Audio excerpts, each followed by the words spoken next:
Então, bom dia a todos e todas. Grande prazer de recebê-los, dando continuidade à nossa reunião de atualização de temas relevantes em clínica médica. Hoje a gente tem a honra e o prazer de receber a equipe da disciplina de reumatologia, aqui representadas pela doutora Ana Cristina de Medeiros Ribeiro, que é pós-doc do Departamento de Clínica Médica, médica assistente da Divisão de Reumatologia do HCF MUSP, e a doutora Fernanda Oliveira de Andrade Lopes, médica residente do Programa de Reumatologia, que vão nos fornecer informações muito preciosas para a posterior discussão da vacinação em pacientes reumatológicos imunossuprimidos. Desde já, muito obrigado por todo o trabalho e de dedicação no preparo dessa reunião. Muito obrigada. Obrigada. Bom dia a todos. Eu vou dar início à apresentação dos casos clínicos. Aqui a gente traz algumas situações, problemas advindas do nosso ambulatório, que trazem questões acerca da vacinação de pacientes imunossuprimidos, e após passo a palavra para a doutora Ana proceder com a aula sobre o tema. Então, a situação problema 1, temos GFS, paciente do sexo feminino, 21 anos, natural e procedente de São Paulo, estudante, uma paciente portadora de lúpus eritematoso sistêmico, com atividade cutânea, manifestada através de vasculite, úlceras orais, eritema malar e alopécia, atividade articular e atividade hematológica, manifestada por leucopenia e linfopenia. De hábitos de vida não havia nada digno de nota, e a paciente estava em uso de hidroxicloroquina na dose de 4,9 mg quilo dia, azatioprina 2,4 mg quilo dia, um imunobiológico, que é o belimumab, na dose de 10 mg quilo mensal, iniciado em julho de 2022, e prednisona 5 mg dia. No que concerne à atividade de doença, a paciente apresentava um SLEDAI de 2, o SLEDAI é uma métrica que a gente utiliza para avaliar a atividade de doença no lúpus, e ela pontuava apenas no que concerne consumo de complemento, então apresentava aí uma atividade leve de doença. A paciente também tinha carteira vacinal atualizada, e em outubro de 2022, ela traz uma demanda ativa em consulta que iria viajar para Belo Horizonte para visitar familiares e questiona ativamente se poderia se vacinar com a vacina para a febre amarela. E aqui eu trago um texto do Ministério da Saúde que afirma que o Estado de Minas Gerais, em sua totalidade, é área com recomendação de vacina contra a febre amarela desde o ano de 2008. Então, aqui a gente tem nossa primeira pergunta, e eu vou pedir para vocês usarem ou o QR Code ou o site. Então, o site é gg.gg/reumatologia3. E nossa primeira pergunta é: sobre o uso de vacinas de vírus vivos em pacientes imunossuprimidos, está correto afirmar: 1. O lúpus eritematoso sistêmico contraindica a vacinação pelo risco de reativação ou infecção pelo vírus. 2. Nos pacientes ativos, a vacinação de febre amarela pode ser realizada em dose fracionada, mas não cheia, em caso de viagem às zonas de risco. 3. A vacina de febre amarela pode ser realizada em dose cheia em pacientes ativos, desde que se realize vigilância dos efeitos adversos. E 4. Deve-se avaliar o mecanismo, a posologia e meia-vida do imunossupressor, bem como o grau de atividade de doença para a decisão compartilhada sobre a vacinação. Vou dar aí alguns segundos para a gente votar. Aqui a gente tem a vasta maioria das pessoas votando na alternativa 4, em torno de 50 respostas. Agora vamos para a situação problema 2. Temos RAS, paciente do sexo masculino, 28 anos, natural e procedente da Bahia, portador de granulomatose eosinofílica com poliangeite desde setembro de 2021, com acometimento pulmonar, manifestado por intestinopatia, e também neurológica, com quadro de mononeurite múltipla. De hábitos de vida, o paciente era tabagista ativo, meio maço ao dia, com a carga tabágica de 12 maços ano, e estava em uso de micofenolato de mofetila 2 gramas ao dia, metotrexato 15 miligramas por semana, associado ao ácido fólico, prednisona numa dose maior do que a última paciente, então estava em uso de 20 miligramas ao dia, por conta de um recente quadro de mononeurite múltipla, estava em tentativa de desmame, e medicações para dor neuropática, estava em uso de gabapentina e amitriptilina. No que concerne à avaliação, nesse momento, o paciente apresentava atividade de doença estável, mas estava com dificuldade de desmame do corticoide. E, nesse momento, é solicitado o rituximab por córticodependência. É realizado, então, um screening pré-biológico para justamente preparar o paciente para receber a medicação, no qual é visto um PPD de 0, uma radiografia de tórax normal, e, na avaliação de sorologias, o paciente apresentava sorologia compatível com vacinação para vírus B, anti-HCV negativo, anti-HIV negativo, VDRL negativo e uma fração gama-globulina 1,3, que é importante porque o rituximab é uma droga anti-CD20, que é um marcador de superfície do linfócito B, então, em última instância, leva à apoptose do linfócito B e pode levar também à redução do nível sérico da gama. Então, portanto, aqui estava permissível para a gente fazer a medicação. E em relação à vacinação, o paciente apresentava 0 doses de vacinação para a COVID. Nunca havia se vacinado para a COVID, além de que não sabia responder sobre as demais vacinas. Em março desse ano, o paciente comparece para a infusão da primeira dose do rituximab.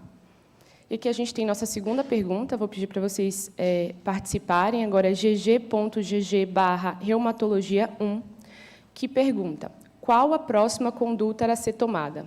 1. Liberar a medicação, o rituximab, 15 dias após segunda dose de vacina para o Covid-19. 2. Liberar a medicação 15 dias após primeira dose de qualquer vacina para a Covid-19. 3. Proceder com a liberação do rituximab na dose habitual, no D0 e no D15, e não vacinar o paciente para a Covid. E 4. Liberar a medicação 15 dias após dose única da vacina bivalente para a Covid. Vou pedir para vocês votarem, dar um tempinho, um pouco mais dividido. Então, a maioria das pessoas votaram em liberar a medicação 15 dias após a vacinação bivalente, seguido de liberar a medicação 15 dias após segunda dose da vacina para a Covid. E, em terceiro lugar, liberar a medicação 15 dias após a primeira dose de qualquer vacinação. Temos em torno de 70 respostas, mantendo esse padrão.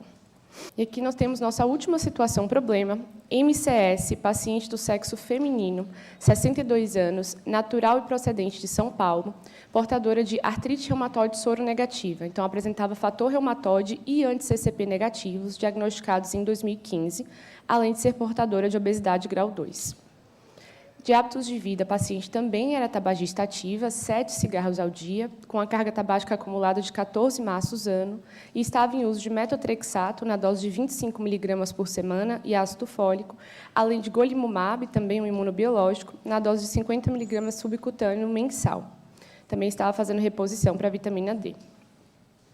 E o paciente traz carteira vacinal, percebam que ele tinha 4 doses para a Covid-19, em relação à hepatite B, tinha 3 doses, inclusive com evidência de soroconversão, então apresentava um anti-HBS positivo. Para a pneumo 23, tinha 2 doses, uma em 2018 e uma em 2023, intervaladas de 5 anos entre doses. Uma dose da meningocócica C em 2021, e para a influenza apresentava dose anual realizada no ano passado. Quando esse paciente foi avaliado para atividade de doença, foi visto que estava em baixa atividade de doença, através das métricas que a gente habitualmente utiliza, que é o DAS28-PCR, o SEDAI e o SDAI. Aqui a gente tem uma imagem retirada diretamente do prontuário, no qual tem os componentes para a gente realizar essa métrica. Então, é considerado o AVG do paciente, a duração da rigidez matinal, o AVG do médico, a dor do paciente, as provas de atividade inflamatória, incluindo o VHS-PCR, e a avaliação articular. Então, a gente pontua tanto quando tem articulação dolorosa, como articulação edemaciada, ou ambas juntos. E o paciente, então, apresentava um DAS28 de 268, um SEDAI de 6 e um SDAI de 6,5, conferindo, então, a impressão aí de baixa atividade de doença. E, então, o paciente recebe encaminhamento para atualização vacinal com as doses que faltavam. Então, a Covid-19 bivalente, 4 meses após a última dose, e a influenza anual de 2023. Agora, a gente vai para a terceira pergunta e última. O link é gg.gg/reumatologia2. E a gente tem aqui, sobre a relação de uso de imunossupressores e resposta vacinal, está correto afirmar: 1. A resposta vacinal independe do uso de imunossupressores. 2. A suspensão do golimumab, nosso imunobiológico, 2 semanas pré-vacinação, aumenta significativamente a resposta vacinal e deve ser feita independentemente do grau de atividade de doença. E 3, a suspensão do metotrexato por 2 semanas após a vacinação pode ser uma alternativa para melhorar a imunogenicidade vacinal. E 4, não há risco em suspender os imunossupressores neste caso, pois o paciente está em baixa atividade de doença. Vou dar alguns segundos para vocês responderem. A maioria das pessoas votando na alternativa 3, que é a suspensão do metrexato por 2 semanas após a vacinação, pode ser uma alternativa para melhorar a imunogenicidade vacinal, seguido aí da alternativa 2 e 4, de que não há risco de suspender e que a gente pode também suspender o golimumab 2 semanas pré-vacinação. Agora eu vou passar a palavra para a doutora Ana Cristina, para que ela possa proceder com a aula sobre o tema. Olá, bom dia. Então, trouxemos aqui 3 situações que são comuns, né, no nosso serviço, no nosso dia a dia, que é a decisão, né, e a indicação da vacinação nos nossos pacientes. Então, pelo risco aumentado de infecções gerais, infecções de vias aéreas, influenza, pneumococo, hepatite B, reativação por rituximab, tuberculose com TNF. Então, os nossos pacientes que vão ser submetidos à imunossupressão, eles são considerados imunossuprimidos e ganham um selinho aí que eu chamo de bronze de imunossupressão, ele vira um VIP, porque ele vai ter acesso a uma série de vacinas que a população normal não tem. Não é um imunossuprimido transplantado de medula óssea, não é imunossuprimido transplantado de órgão sólido, mas é um paciente imunossuprimido que vai ter risco infeccioso aumentado.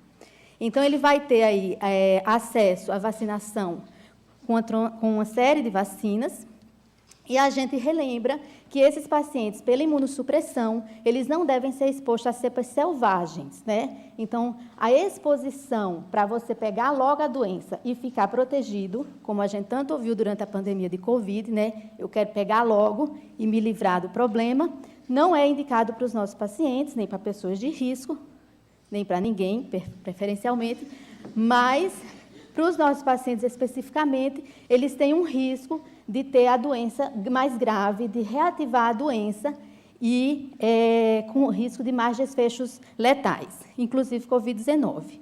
Então, o vírus com germe selvagem, a imunidade de rebanho ou de grupo, usando pacientes imunossuprimidos, é totalmente contraindicada com vírus, com germes selvagens, né? Então, sem festa da vacina e sem exposição para se livrar logo do risco. Mas e os germes atenuados? Então, tradicionalmente, a maioria das vacinas foi desenvolvida a partir de germes modificados, né, por processos bioquímicos, em que ele perde a capacidade de causar mal ao indivíduo, pelo menos ele sofre atenuação e a capacidade de infectar e causar dano diminui, e então a gente deve apreciar essas vacinas, né, com moderação, no sentido de que elas são indicadas sim na população, inclusive na nossa população de imunossuprimidos, mas dependendo da situação. E a gente tem 3 vacinas hoje no nosso calendário, a de febre amarela, a tríplice viral, né, sarampo, cachumba e rubéola, e a da dengue, são todas de vírus atenuados, né, então são vírus vivos que têm capacidade de infectar e que devem ser contraindicadas em pacientes com doença ativa ou imunossupressão grave. O esquema, né, da febre amarela é uma vez na vida. Da tríplice viral, a gente tem aqueles reforços no adulto, né, principalmente na 3ª e 4ª décadas, e a da dengue também para indivíduos soropositivos. A gente relembra que tem uma vacina japonesa que foi aprovada pela Anvisa, agora recentemente, que não é de vírus vivo, e o Butantan também está trabalhando em uma vacina que não é de vírus vivo para a dengue. Então, provavelmente, daqui a um tempo, a dengue vai sair daqui. E o que é que a gente tem de recomendação sobre a vacinação em imunossuprimidos? Na verdade, a gente tem a opinião de especialistas, né, que decidem, que convergem, né, para saber quando a gente deve suspender o tratamento ou não suspender, manter e vacinar a si mesmo com vacina de vírus vivo. Essa é a recomendação da SBR, de 2019, aqui é a do ACR, que saiu agora em 2023, mostrando que, quando o paciente está sem tratamento ou em uso de imunomoduladores, como hidroxicloroquina e sulfasalazina, que não interferem na resposta vacinal, não interferem para baixo, podem até ser que melhorem, não há restrição nenhuma. Você pode vacinar com vacina de vírus vivo e não há necessidade de se preocupar também com a pós-vacinação, né? Quando o paciente está em uso de glucocorticoide, em doses altas, acima de 20 mg por dia, por mais de 14 dias, incluindo a pulsoterapia, as 2 sociedades recomendam esperar 1 mês tentar abaixar essa dose abaixo de 20 miligramas, preferencialmente até abaixo de 10 gramas, manter as doses mais baixas necessárias, e depois de um mês vacinar esse paciente, para ele não estar tão imunossuprimido e não ter risco de ter a doença pela vacina.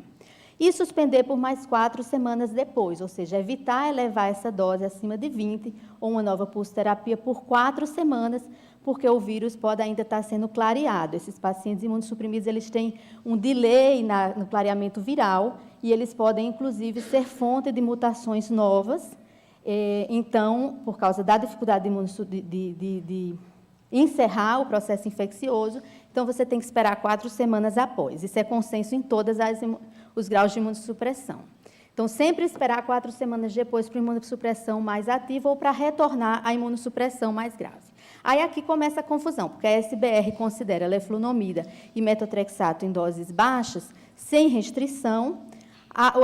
O ACR já considera que você deve suspender, sim, por 4 semanas, porque já tem evidência que pode reduzir a resposta, a imunogenicidade da vacina. Em dose acima de 20 miligramas por semana de metotrexato é considerada autoimunossupressão e a gente suspende por 4 semanas pré. Então, para a gente suspender, tem que ser um paciente que está bem, não pode ser um paciente ativo, porque se você suspender durante a atividade, ele vai piorar. A azatioprina, os dois consideram que precisa suspender, o ACR é mais pragmático, orienta 4 semanas, a Sociedade Brasileira considerou 3 meses, não é? Então, para todos os imunossupressores, então fica um tempo muito grande, né? 3 meses antes e 4 meses depois, 4 semanas depois. Então, o paciente fica 4 meses sem imunossupressão. Então, ele tem que estar muito bem para você poder liberar essa vacinação. O ACR, que não tem estudos comprobatórios ainda, orienta a suspender por 4 semanas pré e 4 semanas depois. E os inibidores de JAK, né, as terapias avançadas, pequenas moléculas inibidores de JAK, têm uma meia-vida muito curta, entre 3 e 14 horas de meia-vida. Então, a SBR considera que 2 semanas está bom, o ACR considera que 1 semana já está bom. É uma das vantagens dessa classe de drogas, essa meia-vida muito curta. Mas precisa suspender, manter suspenso por mais 4 semanas. E os biológicos vai depender da meia-vida. Então, os agentes anticitocinas e o abatacept, né, considerados autoimunossupressão, o ACR fala assim, suspenda por um período de 1 dose. Então, se é de 7 em 7 dias, suspenda 7 dias. Se é de 14 em 14, suspenda 14 dias. Se é de 30 em 30, suspenda por 30 dias. Então, é uma conduta que é muito opinião de especialista, porque a meia-vida dessas drogas é geralmente em torno de 14 dias, né? 13 a 20 dias por ali, e você não garante uma queda do nível sérico tão rápida só suspendendo 1 dose. A Sociedade Brasileira foi mais cautelosa, considera 4 a 5 meias-vidas, talvez cautelosa demais, porque aí você meio que inviabiliza também, porque uma autoimunossupressão de 5 meias-vidas de 15 dias, né, você vai deixar o paciente por muito tempo, 160 dias se for 4, 75 se for 5, e mais um mês depois. Mas é o que a gente segue, né? A gente seguia até agora agora a gente talvez pense em estudar essa nova recomendação da CR. E para o rituximab, a autoimunossupressão para os dois, né, só aplicar depois de 6 meses da última dose, porque até 6 meses ele ainda tem uma ação, até 1 ano ele ainda tem uma ação, considerar até 12 meses, e depois deixar mais 4 semanas, mais 1 mês suspenso.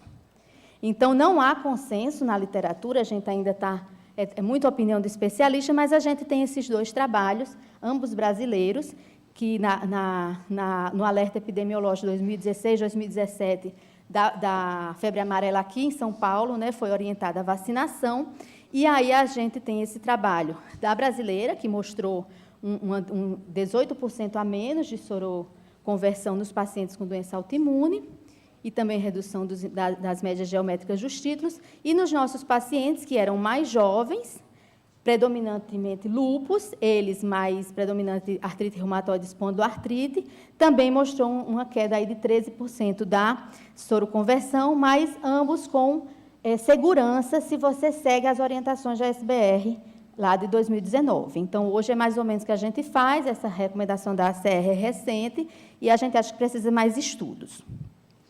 Então, respondendo à situação problema 1, um paciente que está com a associação de biológica, tudo que está lá, de drogas, né? Tudo que está lá é a droga sozinha. O paciente da vida real, ele usa 2, 3 imunossupressores, mais o corticoide.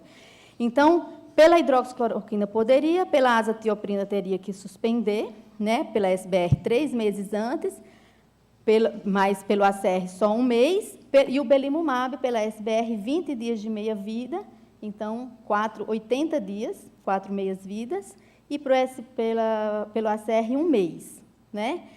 E ainda usando prednisona. É uma métrica de atividade baixa, né? Então, aí fica o questionamento, se vale a pena vacinar aqui. Então, é uma decisão, a gente deixou até a questão mais fácil mesmo, para vocês acertarem todos, porque a mensagem que a gente quer é que não decida esse paciente. Esse paciente tem que se ouvir, tem que ser uma decisão compartilhada dele, com o especialista, às vezes até no CRI também, para decidir o que fazer. Tá? Porque aí quando é que ela vai viajar, né? É rápido, vai dar para suspender o belimumab e deixar mais 4 semanas depois? Então, precisa avaliar o mecanismo, a posologia, a meia-vida, bem como o grau de atividade da doença para poder tomar a decisão, tá? E é compartilhada com o paciente. E os germes particulados? Então, o vivo não pode, a cepa original não pode, o atenuado pode, e os mortos ou particulados. Então, a gente mata o vírus, ele não pode mais infectar, ou a gente lança de artifícios para pegar partículas específicas e evitar, então, a contaminação ou o dano do vírus. Então, a gente pode usar o organismo inteiro, pode usar toxoides, pode usar subunidades virais, recombinantes, pode simular um vírus, né? Na superfície com subunidades desse vírus. A gente pode, né, ter vários mecanismos também, unir a polissacáride, deixar ele mais fácil de ser fagocitado por células apresentadoras de antígeno. A gente pode colocar um vetor viral, como é a vacina da AstraZeneca, né, como é a vacina da Janssen para a COVID, um vírus que carreia o material genético do patógeno, e aí vai produzir, e o organismo vai produzir anticorpos contra esse material, ou a vacina de RNA ou de DNA, de RNA mensageiro, em que você pega o RNA mensageiro, coloca nessas bolsas lipídicas, né, como foi as vacinas de RNA da Moderna e da Pfizer. Então, também por aqui a gente vê, né, desde 1896, que não foi rápido o desenvolvimento da vacina, porque todos esses mecanismos já estavam sendo desenvolvidos à época do início da pandemia, né? Então, os nossos pacientes passam a ter, então, indicação da vacinação com influenza anual, né? Existe o ano passado veio a recomendação que imunodeprimidos em situação epidemiológica de risco poderiam ter uma dose 3 meses de reforço, 3 meses após, a gente vai discutir isso. A pneumo 13, uma dose. Os imunossuprimidos reumatológicos ainda não têm direito a essa dose da pneumo 13. Durante a pandemia, teve um excesso de vacinas que estava para vencer. A gente conseguiu vacinar aí uns 20% do nosso ambulatório, mas ainda está em aberto, porque é mais para imunossuprimidos oncológicos, HIV. Os nossos pacientes, hoje, eles não vacinam. A pneumo 23 são 2 doses, né, com intervalo de 5 anos. Os nossos pacientes estão incluídos, né? E o esquema ideal é justamente fazer a 13, recomendado pelo CDC, fazer a 13, 8 semanas depois da 13, uma dose de pneumo 23, e 5 anos depois repetir essa dose de pneumo 23. Se ele já recebeu um pneumo 23, você faz a 13, após 1 ano, pelo menos, e depois de 5 anos, repete a 23. Depois de 5 anos, dá a primeira 23, né? Mas sempre a 13, se for depois, tem que ser 1 ano depois da 23. Né? Então, existe essa possibilidade. No privado, a gente faz isso. No público, a gente fez durante a abertura, para vacinar os nossos pacientes, ou procura condições que deem acesso a essa vacina pelo SUS. E a Covid-19? Covid-19, eles também têm acesso, todas as plataformas vacinais ficaram disponíveis no Brasil durante a pandemia, para vacinação primária, os reforços, né, até 5ª dose em imunossuprimidos. Então, até o comecinho de janeiro, os nossos pacientes, a gente recomendava até a 5ª dose, e em 2023 veio a recomendação, né, da RNA bivalente atualizada, da Pfizer para imunossuprimidos, 4 meses a partir da última dose de qualquer vacina contra a Covid-19. Pelo menos 2 doses. A primovacinação não é para ser feita com a bivalente de 2023. Então, ele precisa ter tomado pelo menos 2 doses e, então, vacinar com a bivalente. Eles também têm acesso a recombinante de vírus B, né, que, para imunossuprimidos, foi autorizada a dose dobrada, né, em 4 tomadas, diferente do indivíduo não imunossuprimido, que são 3 doses, né, sem ser dose dobrada, e ainda recomendando fazer a sorologia após a última dose. E a hepatite A também, pacientes que não tiveram contato previamente, se tiverem imunossupressão terapêutica ou doença imunossupressora, podem fazer também 2 doses. Eles também, desde o ano passado, têm acesso à meningocócica, né, também pelo SUS, imunodeficiências congênitas e adquiridas, são 2 doses, com intervalo de 8 semanas, e faz um reforço a cada 5 semanas, preferencialmente fazer a CWY, mas se não tiver, faz a C. E a HPV também, quadrivalente, imunossuprimidos, não reumatológicos, mas se a gente fizer uma cartinha, principalmente as lúpicas, que têm maior risco de doença pelo HPV, elas recebem também, se menores de 45 anos. Então, a gente tem essas indicações de vacina e que ainda não está incluída no SUS, a vacina de Zoster, com 2 doses de intervalo de 8 semanas em pacientes por mais de 50 anos, mais os nossos pacientes, se eles tiverem mais de 18 anos, 2 doses com intervalo que pode ser reduzido para 4 ou 8 semanas, né? Então, essa aqui já tem no calendário privado, ainda não tem no SUS. Ela é a recombinante adjuvantada, é diferente da anterior, que era de vírus vivo, e a gente tinha muita dificuldade. Essa já vem para poder diminuir a chance dos nossos pacientes terem Zoster. E, por fim, difteria e tétano, que são usadas também recomendadas no calendário normal a cada 10 anos para o paciente saudável e também imunossuprimido. Então, a gente precisa estar alerta a toda essa questão da vacinação. É seguro vacinar? Então, todas essas vacinas têm uma reatogenicidade. Nos estudos, varia, dependendo de como o estudo é desenhado, se é igual à população normal, se os nossos pacientes têm um pouco mais de efeito, reação geral da vacina, mas sempre são reações leves, na maioria dos estudos, reações leves, sem necessidade de internação e transitórias. Então, durante a pandemia, a gente teve estudos com a vacina da Pfizer, né, com a vacina da AstraZeneca, esse aqui é um estudo da Sociedade Brasileira também, que foi com a da AstraZeneca, e a gente publicou também um dos maiores estudos, né, prospectivo, controlado, com mais de 1.000 pacientes, aqui os pacientes naivos de infecção, contra controles, e aqui os pacientes já com infecção prévia, né, mostrando a segurança e a imunogenicidade dessa vacina, da Coronavac, né, então, todas as plataformas disponíveis no Brasil foram estudadas, em termos de segurança, e esses 2 artigos grandes de registros mundiais mostraram também a segurança da vacina, de todas essas plataformas.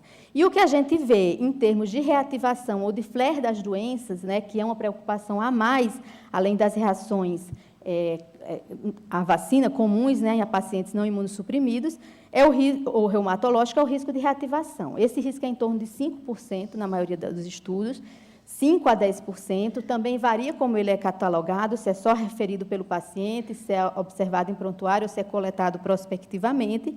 Não varia muito de doença para doença, e foi um pouco maior na vacina da AstraZeneca, que também foi maior se o paciente já tinha tido reação a outras vacinas, não é? Então, esse outro trabalho do Pedro Machado, que é bem conhecido, também mostrando que a taxa de reativação é ali em menos que 5% após a vacinação, não é? E independente também da medicação que o paciente está usando. Então, a gente trabalha com esse número, em torno de 5% a 10% de flare, e a gente não sabe nem muito bem se isso é a própria evolução da doença ou se foi só a vacina que desencadeou. A gente tem um projeto agora de Zoster, né, encabeçado pela professora Heloísa, que a gente vai vacinar comparando com placebo, e aí a gente vai ajudar a tirar essa dúvida da literatura. Mas as vacinas são seguras, não é? São efetivas? Então, a gente tem esse trabalho, 2016, comparando pacientes que aderiram ao esquema de vacinação, né, contra pacientes pré-período de adesão à vacinação, pacientes imunossuprimidos com medicação anti-TNF, mostrando que a adesão ao período reduz, né, as visitas a unidades de emergência, admissões hospitalares, admissões por doença pneumocócica invasiva, as visitas ao hospital, o número de dias internado e a doença invasiva pneumocócica, né? Então, ele reduz tudo quando o grupo de pacientes adere ao programa vacinal, tá? Que inclui, geralmente, pelo menos influenza e pneumocócica. Esse aqui foi o nosso trabalho.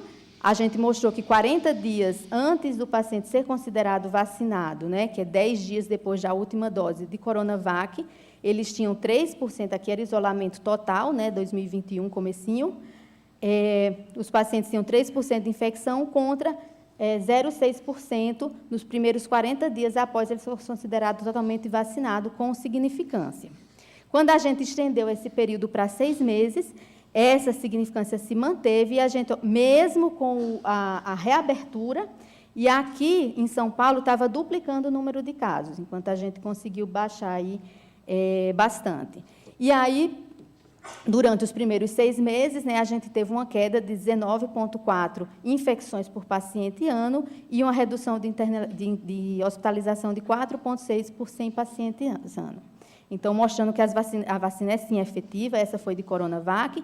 Esse estudo de Israel, aqui, a maioria, a vacina de RNA, mostrando pacientes não vacinados. A hospitalização dos pacientes reumatológicos, a maioria artrite reumatoide, 30%, cai para 21% com uma dose e cai para 10% com as 2 doses.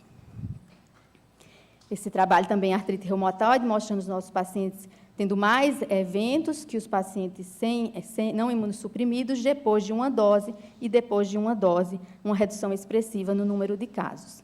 Não só no número de casos, né, que com uma dose já cai em torno de 50%, uma efetividade, né, e com a segunda dose em torno de 80%, com a terceira dose ainda mais, como também do número de eventos graves, né, os desfechos graves nesses pacientes, mais ou menos, numa magnitude ainda até maior, em torno de 70% com uma dose, 90% com 2, e em alguns casos nem consegue calcular, porque não tem mais evento com 3 doses.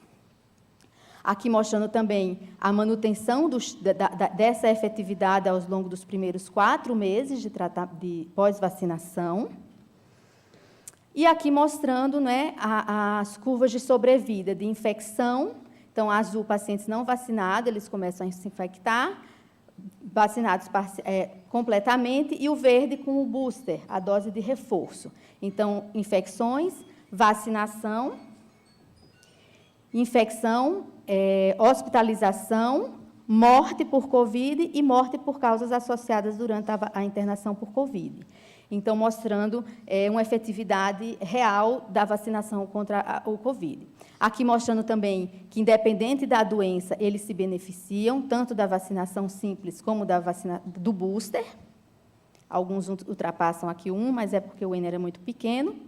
E com todas as doenças também, tendo benefício da vacinação e do booster. Benefício adicional com o booster. Então, elas são seguras, elas são efetivas, mas a gente deve se preocupar porque os nossos remédios reduzem a imunogenicidade da vacina? Sim, devemos nos preocupar. Em resumo, né, a maioria dos trabalhos, por exemplo, de Covid-19, mostra, né, que rituximab, principalmente, abatacept, micofenolato e mofetil, metotrexato são os principais vilões da vacinação. Os anti-interleucinas, inibidor de JAK, leflunomida menos, e hidroxicloroquina e sulfasalazina com efeito protetor. A gente sabe que a combinação é um fator ainda que agrava a situação, porque eles geralmente não recebem imunoterapia, e a gente sabe que os pacientes vão perdendo a imunogenicidade ao longo do tempo, e é pior também em combinação. Eles respondem ao booster, mas os pacientes que estão com terapia combinada também respondem pior. Esses 2 trabalhos aqui, um em artrite reumatoide e um em espondiloartrite, do nosso grupo, mostrando, então, que o tipo de combinação também interfere, a combinação é sempre pior do que a droga imunoterapia, né, em termos de reduzir a imunogenicidade. Algumas são ainda piores, como a associação abatacepto e metotrexato, em artrite reumatoide, e em espondiloartrites, né, o secukinumab e a sulfasalazina não interferiram muito, mas metotrexato, principalmente a associação com a TNF, também reduziu bastante a imunogenicidade. Nos nossos trabalhos seguintes, né, de decaimento em 6 meses no nosso estudo, resposta à terceira dose e resposta à quarta dose nos não respondedores, a gente observou, né, que prednisona se manteve alterando, prejudicando a resposta vacinal, o rituximab também em todos, e o abatacept, que também aparece, assim como o micofenolato de mofetil. Os outros são associações mais fracas. E isso mostrado também nesse trabalho de Israel, esse grupo da FURA, que foi um grupo que estudou também bastante, mostrando que, principalmente, rituximab, glicocorticoides e abatacept, assim como nos nossos trabalhos, mostram que são os principais vilões aí na resposta vacinal, na imunogenicidade humoral. Então, a segurança, a efetividade, a imunogenicidade é um pouco prejudicada, cerca de 20%, e é influenciada pelas drogas, inclusive pelas combinações. Isso tem relevância clínica? Eu devo fechar os olhos e vacinar a si mesmo? Devo, mas será que eu devo dar um booster, né? Porque essa imunidade é reduzida? Então, a gente vê nesse estudo de 2016 que pacientes vacinados, os pacientes acima de 50%,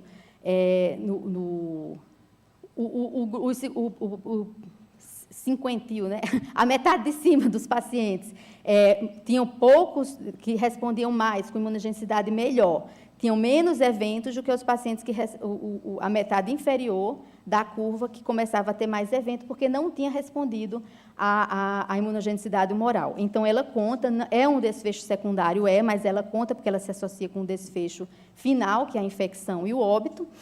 E esse estudo também do grupo de Israel, mostrando que os pacientes vão ter mais COVID quando eles têm níveis mais baixos de anticorpo pós-vacinação e quando pós 6 meses eles mantêm esses níveis mais baixos e também com uma positividade sorológica mais baixa. Então, sim, responder à vacina conta e o título conta.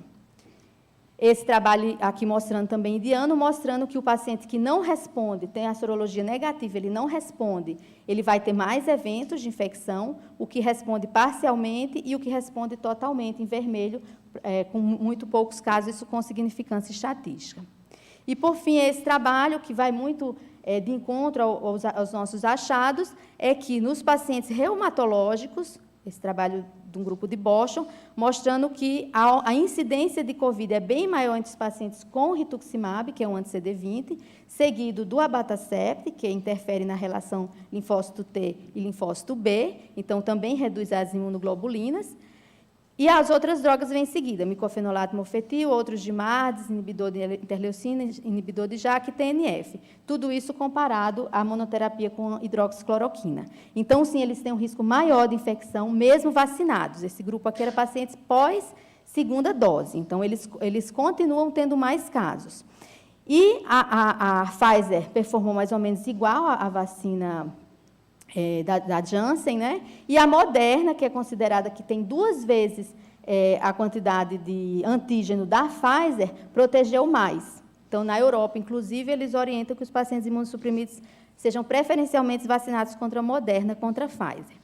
Então, essa queda na imunogenicidade dos nossos pacientes, ela tem uma relevância clínica, por quê? Porque vai refletir, principalmente as drogas rituximab, abatacept, micofenolato, e metotrexato, vai refletir no número de casos e também na gravidade.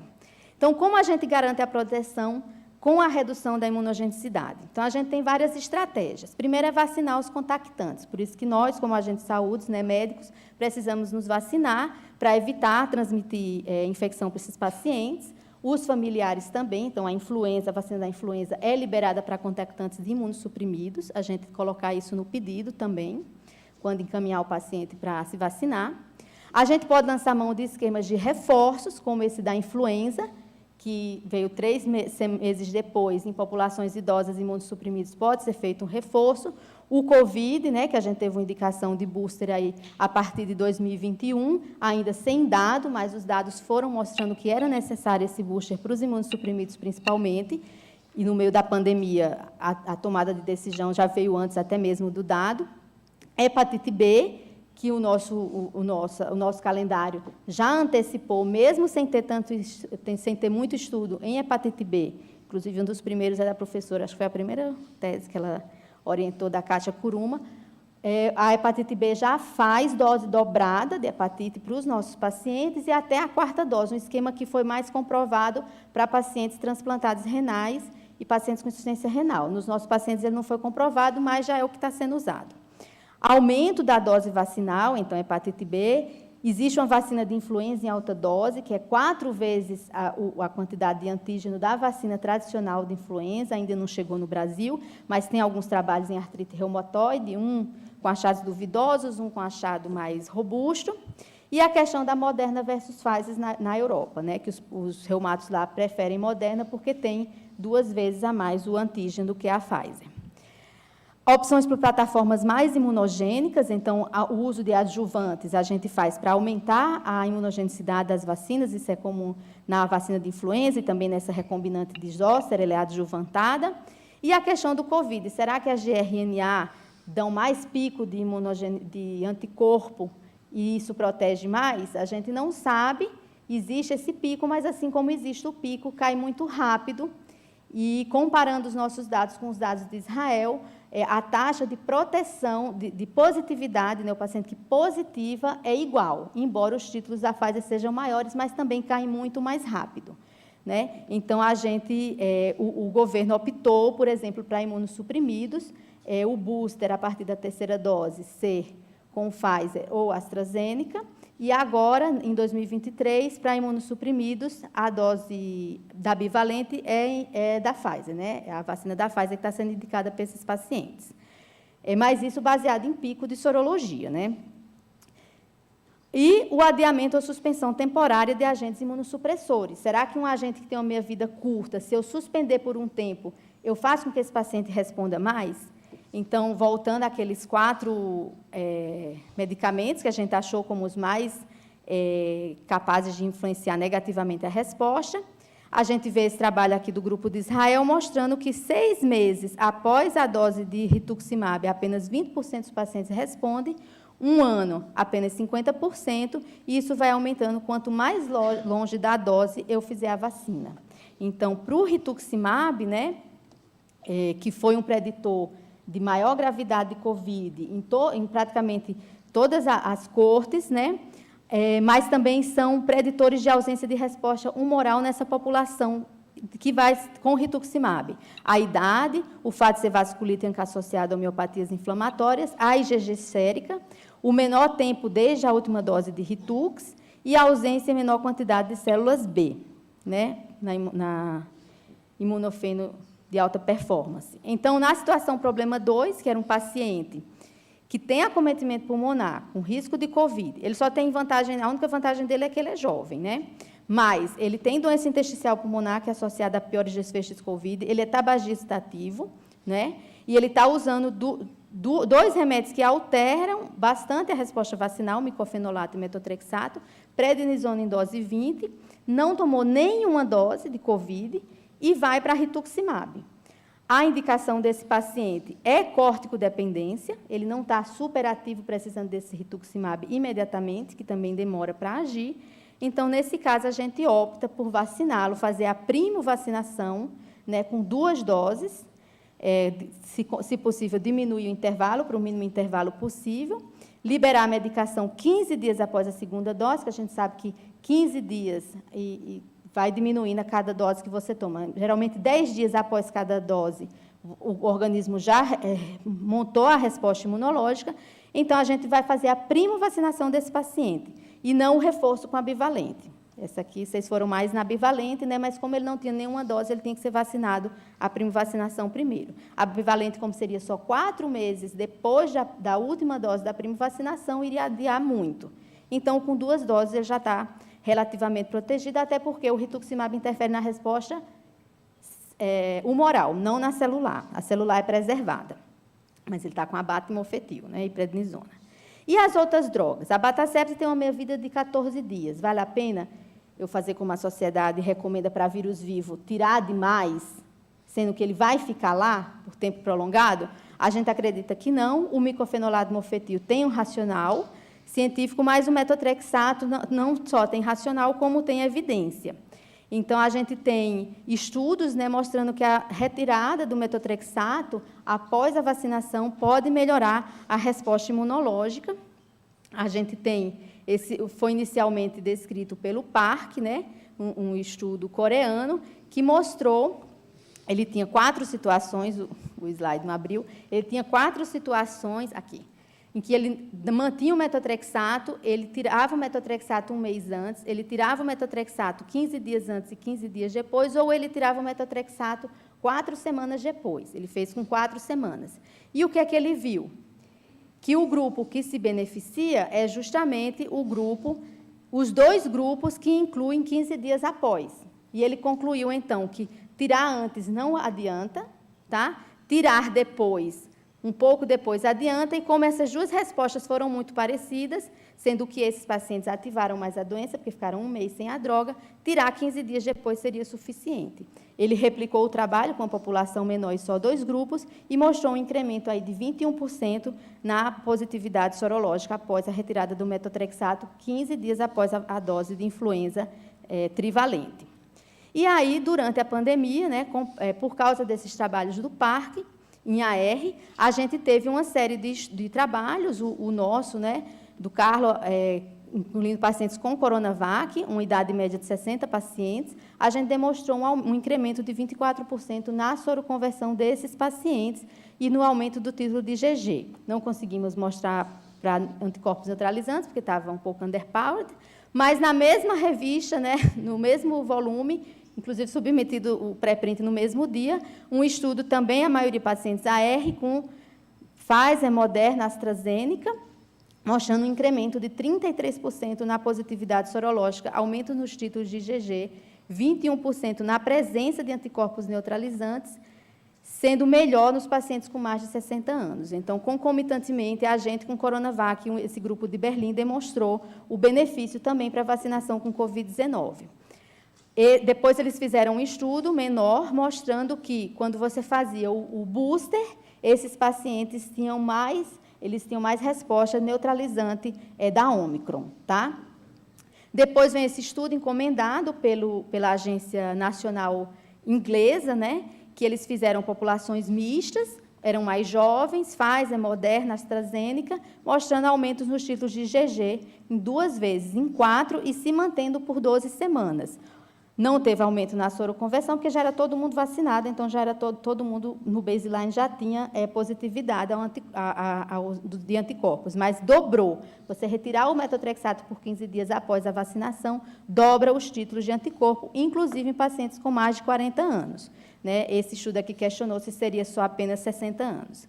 E depois o estudo indiano, que foram 2 estudos publicados juntos, o MIVAC-2 e o MIVAC-1, com a vacina da AstraZeneca. Então, veja que todas as plataformas vacinais de Covid foram estudadas, né, em populações com idade bem variável, não mostrou aumento na positividade sorológica, mas mostrou aumento nos títulos em 2 vezes, aumento dos títulos de IgG. Então, esse trabalho, principalmente, mostrou que tem benefício de retirada até na segunda dose. Não, se você só conseguir retirar na segunda dose, você só vê o paciente antes dele tomar a segunda dose, você mesmo assim você retira. Todos os outros foram 2 doses, né? E o Duvron foi o booster. E esse aqui mostrando o Duvron, que todas as subpopulações, né, todas as vacinas a resposta foi melhor, se ele já tinha tido infecção ou não. Os grupos etários, apenas menores de 40 anos, não ultrapassou aqui 1, mas era uma população muito pequena, e todas as doenças também, independente da dose de metotrexato. Só que isso tem um preço. E qual que é o preço? O risco de aumentar a atividade da doença. Então, como a gente viu a ativação pós-vacinal, né, que a gente não sabe se é da vacina ou da própria doença, é em torno de 5% a 10%, então 5% aqui no estudo do Park, o nosso estudo é em torno de 7% a 12%, dependendo da métrica, e quando você faz a retirada do metotrexato, o Park não conseguiu mostrar, ele ficou como tendência aqui, mas a gente demonstrou que há uma piora, sim, da atividade da doença com essa retirada de 15 dias de metotrexato. Isso foi confirmado pelo estudo inglês, né, com o booster, mostrando também que aumenta 3 vezes o risco de reativação nesses pacientes quando a gente retira o metotrexato. Então, é uma decisão compartilhada que você tem que avaliar a situação do paciente. A gente está para publicar uma subanálise do nosso, mostrando que pacientes com SEDAI abaixo de 6 têm menos risco de reativar do que aqueles que estão acima de 6. Então, esse paciente aqui, 62 anos, risco de COVID grave, tabagista ativa, risco de COVID grave, está muito bem da atividade, só 2 articulações com dor, está com metotrexato e golimumab, e vai tomar 2 vacinas esse ano, que já demonstraram benefício com a retirada do metotrexato. Então, nesse caso, a gente orienta que a paciente retire o metotrexato por 15 dias, 2 doses após a vacinação, e a resposta, então, é que a suspensão do metotrexato por 2 semanas após a vacinação pode ser uma alternativa para melhorar a imunogenicidade humoral. Para finalizar, a gente termina, né? Lembrando que as vacinas, então, são seguras, efetivas, existe uma imunogenicidade reduzida, influenciada de forma heterogênea pelas drogas. Isso tem relevância clínica, e como é que a gente faz para reverter a situação? A gente vai lançar mão de todas aquelas estratégias. E, para finalizar, é um tema vivo, né? Cada momento saem novas vacinas, que são testadas em novos grupos de imunossuprimidos, então a gente precisa de educação continuada. A gente precisa, como agente de saúde, indicar essas vacinas em consulta e fazer a orientação ativa dos pacientes. Eles trazem muito medo e muito questionamento. A gente teve, inclusive, ficou underpowered do trabalho do pós-graduando, porque os pacientes se negaram muito a tomar vacina no começo. Agora, eles já tomam 3, 4 doses, mas aí você indica a 5ª, você indica a bivalente anual, eles têm muito questionamento, mas até o fato da gente tomar também e dizer, eu tomei como agente de saúde para você não adoecer, vai convencendo, ajudando a convencê-los. E a adesão à vacinação como contactantes também é importante para a gente evitar transmitir infecções para esses pacientes. Obrigada.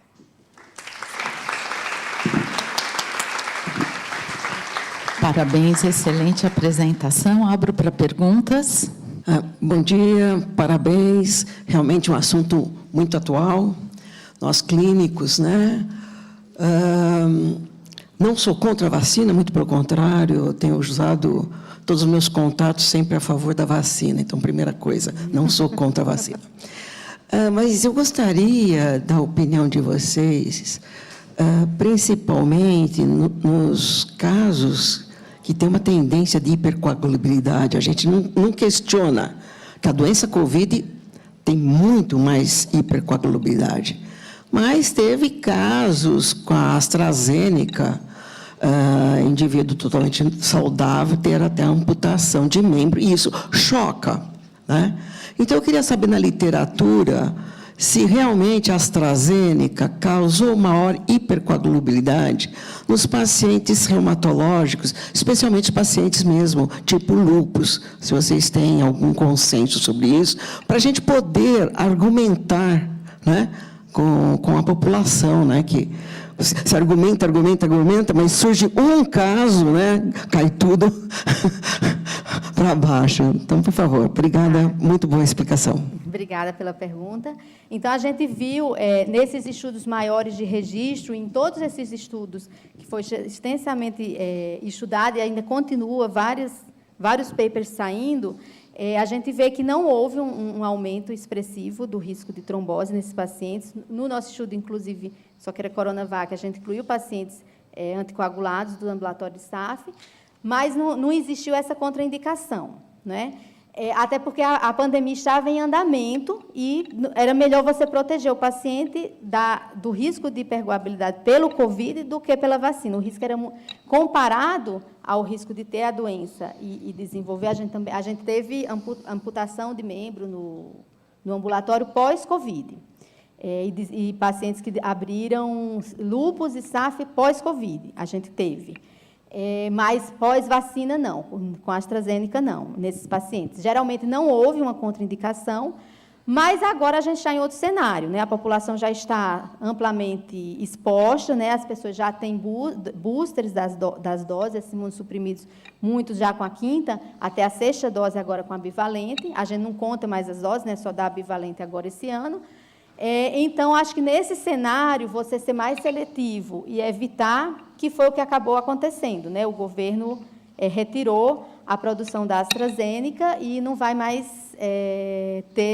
ser mais disponibilizada no Brasil. Vai focar mais na Pfizer mesmo, para imunossuprimidos, a Coronavac, principalmente para populações de crianças, né, saudáveis.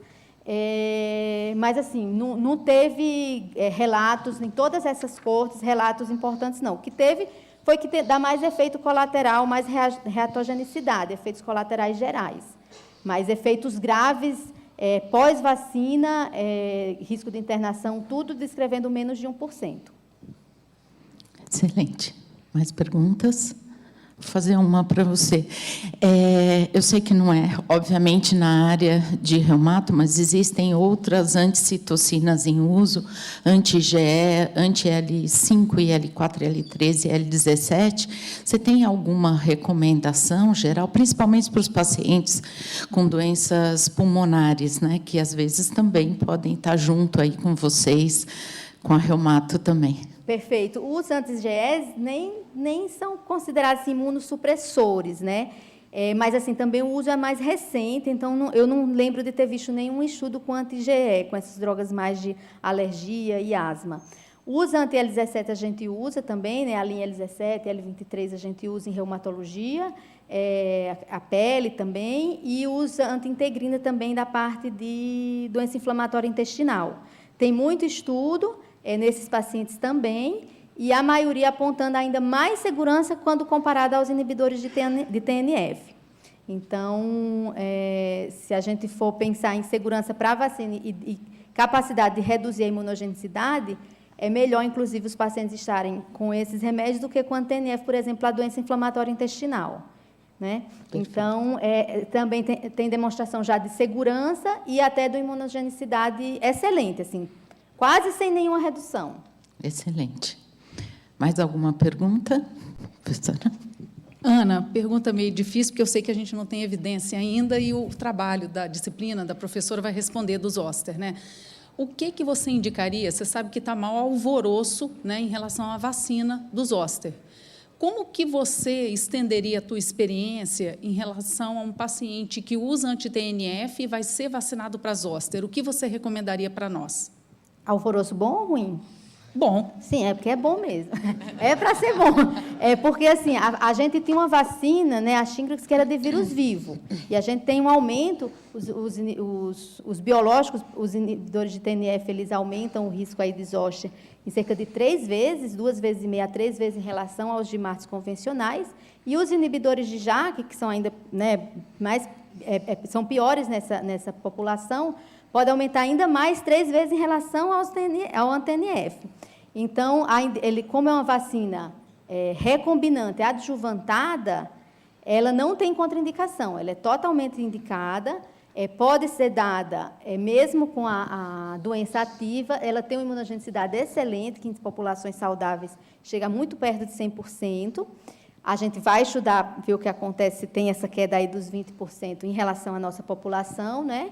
E, em termos de segurança, também tem estudos pequenos e subestudos, os estudos pivotais na população de imunossuprimidos reumatológicos, imunossuprimidos em geral, mostrando uma segurança, tanto segurança como imunogenicidade. Então, a gente indica a momento 0 e, ao invés de 8 semanas, você pode reduzir para 4 semanas, porque, para você garantir, por exemplo, paciente que você vai pulsar com corticoide, associar ciclofosfamida ou micofenolato mofetil, uma lúpica, por exemplo. Você vai dar uma dose alta de corticoide, miosite. Então, esse paciente o risco dele ter zoster nos primeiros meses é muito grande. Então, você vacinar logo e até encurtar esse período para 4 semanas é recomendado na literatura. Mas essa segunda dose vai de 4 a 8. Né? A gente vai fazer com 6 no estudo. Não. A gente não vai suspender. O anti-TNF não tem evidência de suspensão na literatura. E a gente vai fazer o estudo de suspensão do metotrexato e do mofetil. Mas qualquer droga não precisa suspender. Anti-TNF, qualquer biológico não tem indicação de suspender. Tem opiniões de especialistas nos consensos americanos, mas, assim, até você vê na evolução dos consensos durante a Covid, no fim eles ficaram com metotrexato e talvez IJAK você suspender por 7 dias depois também.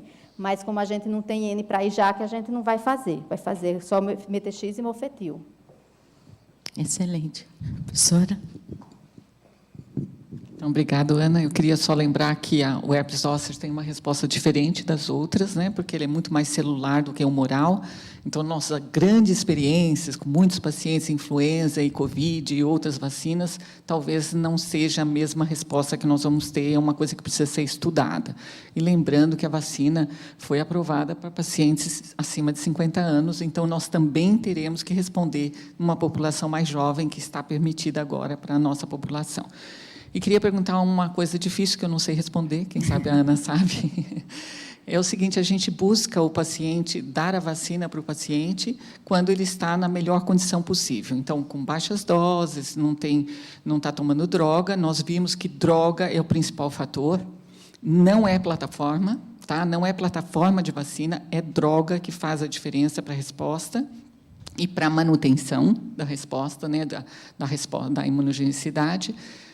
Então, eu pergunto se, porque o problema não é o paciente que vai viajar para a área de risco de febre amarela. O problema são as epidemias que são cíclicas. E nós vacinamos nossos pacientes porque tinha muito risco de febre amarela aqui em São Paulo durante aquele período. São cíclicas. Será que a gente, com essa experiência, deve buscar o paciente que está inativo, ou com dose baixa, ou só com cloroquina, e vacinar para a febre amarela, como nós fizemos, em vez de esperar uma nova epidemia nesses pacientes? Sim, obrigada, professora. A gente teve agora, esse ano, um caso, né, de febre amarela autóctone aqui em São Paulo, no começo do ano, acho que no fim de janeiro. Então, São Paulo tem a indicação, se você for no posto, você pode se vacinar. Então, é importante, sim, procurar o paciente no momento de inatividade, ou só com imunomodulador, que está só com cloroquina, ou só com sulfasalazina, tentar vacinar esse paciente com as de vírus vivos, as mulheres em idade fértil também, que precisam lá do reforço de sarampo, cachumba e rubéola, também é um desafio no lúpus, né, porque a vacina é de vírus vivo. Então, a gente deve, sim, o reumatologista ele acompanha o paciente durante a vida, né? Então, você tem que avaliar esse risco de infecção e de exposição e epidemias e surtos o tempo todo. Então, no momento que o paciente tiver em condições de tomar a vacina de vírus vivo, ou mesmo nem que ele não seja paciente ainda, nós mesmos, se a gente sabe que tem um caso autóctone aqui em São Paulo e está podendo todo mundo se vacinar contra a febre amarela, os indivíduos saudáveis também já deviam ter a indicação, porque a vacina dura a vida toda, né? Então, sim, eu acredito que a gente deveria fazer a busca ativa nesses pacientes e tentar encaixar o esquema de vacina de vírus vivo no melhor momento para eles. Excelente. Muito obrigada, parabéns mais uma vez, foi excelente. Queria avisar aos residentes que essas informações são preciosíssimas e todas as nossas aulas estão disponíveis para vocês no site, para que depois vocês possam retomar, estudar com mais cuidado, né? E particularmente aos R1s e R2 que vão acompanhar muito paciente com artrite reumatoide, o take-home message de suspender 15 dias é extremamente importante, que é o paciente que vocês vão estar acompanhando mais no ambulatório em clínica geral. Muito obrigada.